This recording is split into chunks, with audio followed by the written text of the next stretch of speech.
这个学佛的人呢，整天就想着这个入定、开智慧，然后了生死这三个层次。的确，这三个层次对于每一个学佛的人来讲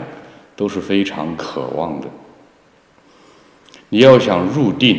首先你的身体气脉要畅通，呼吸要匀称，而且身体的气脉要让自己的身体饱和。这个气脉不在身体里面流动的，身体里面呢被这个气脉占满了，没有流动的空间呢，才谈得上入定。所以说在入定之前呢，要有一个非常强壮的身体，过硬的体质，否则的话你没有办法入定的。我们通常所说的一些入定，严格意义上来讲，都是一些片刻的清安呢，片刻的清安，还不是真正的入定。真正的入定了以后就是个体消失，融入到整体里面的，然后你从整体里面再回来，再出来，你就带着你这个时候你就变成一个整体的信息了。其实入定就是和宇宙融为一体的，那么出定你就带着整个宇宙的信息和能量了。如何做到把个体消失，融入到整体里面，而且还要住在整体里面，就是所谓的入定和住定。当你住完了以后出来了，这叫做出定。你这一进一住一出，你整个人呢就已经脱胎换骨了。你身上出来以后散发的信息那就是天外的信息了，就是宇宙的信息了。所以每个人你先要学会如何这个入定。有的人入定了以后他没办法住定，很快又出来了。你不住在这个定里面，我们打一个比喻，就相当于充电一样，你刚刚接上这个插座马上又拔掉了，你并没有充到电。你必须把这个电源接上了以后，再停留1个小时或者8个小时，你这个电池才充饱和了。这个时候把电源再拔掉，就如同你又出了定了，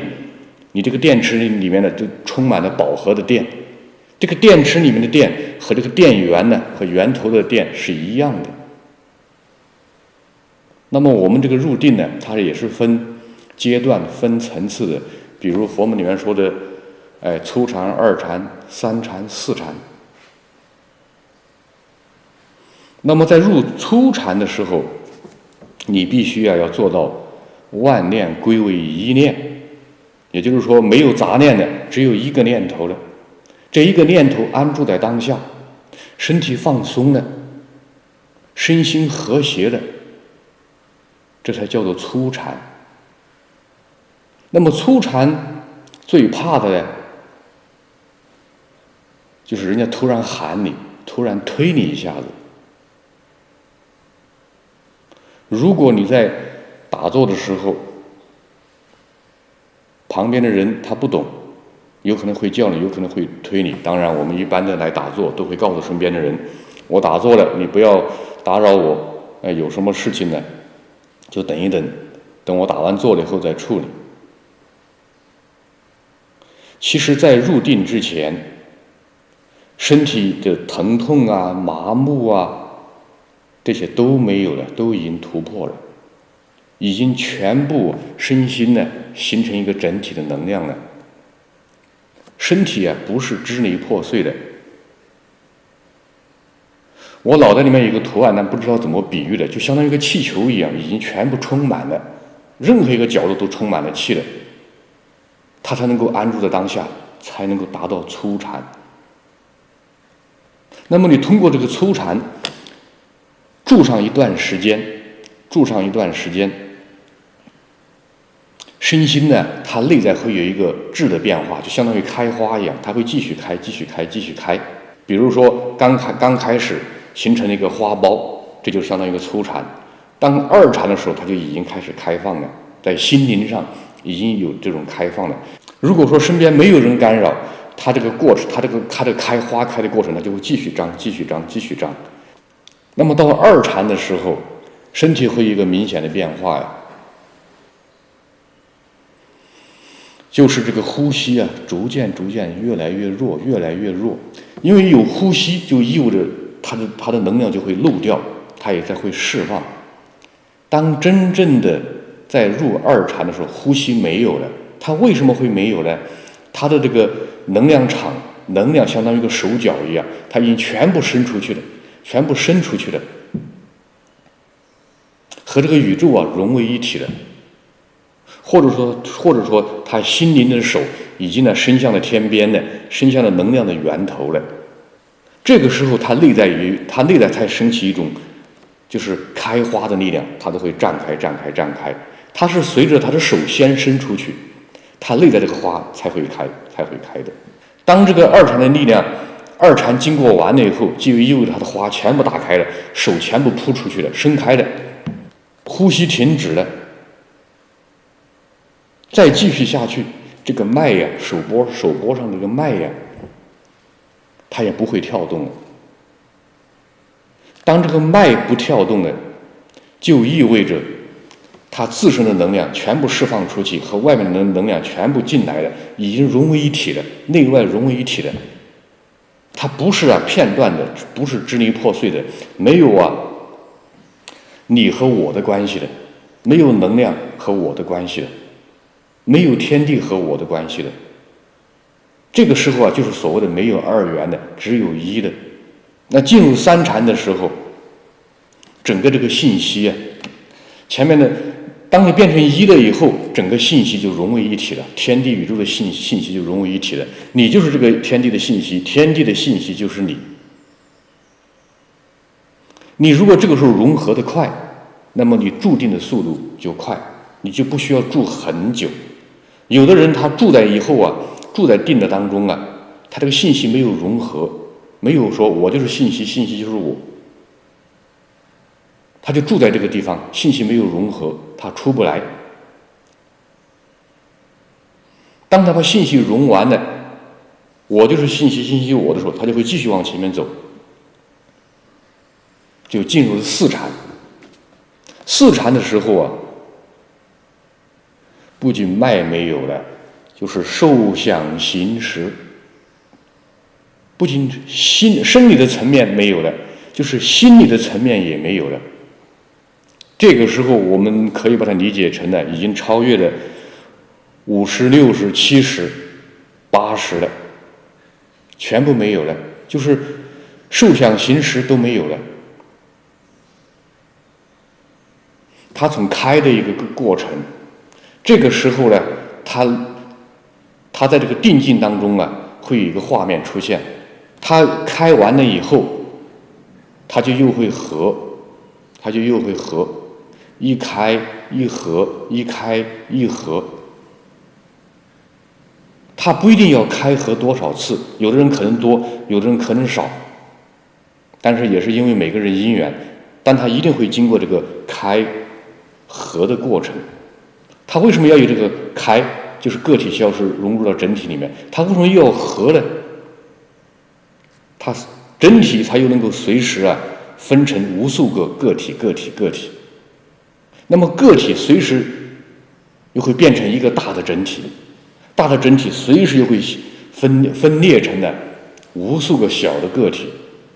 其实佛菩萨的化身，它整个形成的过程，修行的过程，它就是这样的。当在这个入定的过程当中，个体的信息释放出去，再把整体的信息再呼喊进来。用呼喊这个词语似乎是不对，它是一种本能的释放出去以后，它自然就进来了，就相当于一个门一样，门一打开，外面的空气自然进来了，你不能说把它喊进来了。其实这个道它就在我们的身边，无时无刻都在我们身边，它只是在外面等着让我们身心一打开，它就进来了。进来以后，它就形成一个内外一体了。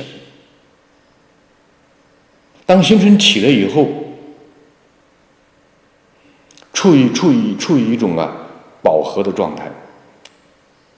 它就不会动了。所谓的动啊，它只有支离破碎的时候才会动。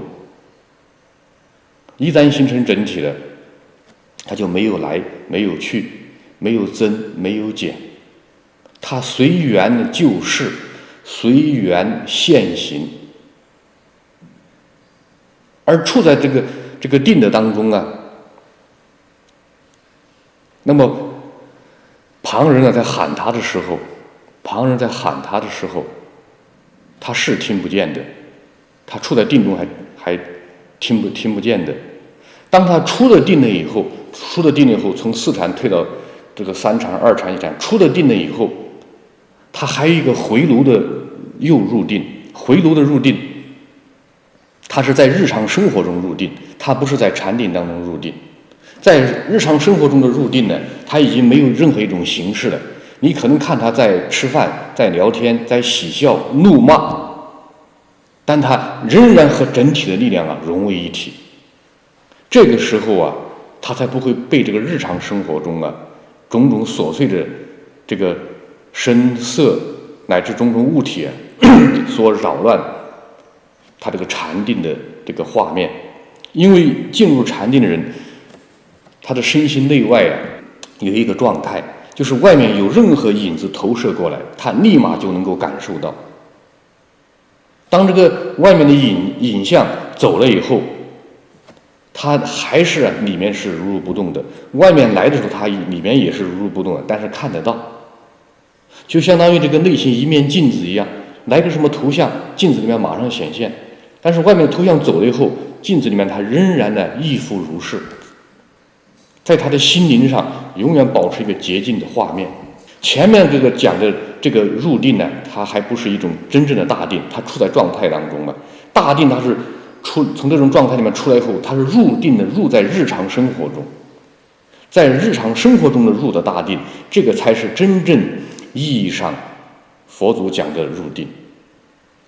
前面讲的这个入定呢，比如说在禅堂里，在山洞里，这种是小的入定，对我们现在的凡夫来讲，已经是非常了不起的，非常了不起的。像大菩萨和佛们入的定，他就是入在日常生活中，你根本看不到他在入定，他可能在吃喝玩乐，其实他是在定中，他的相有吃喝玩乐，他的心境里面这种定，这种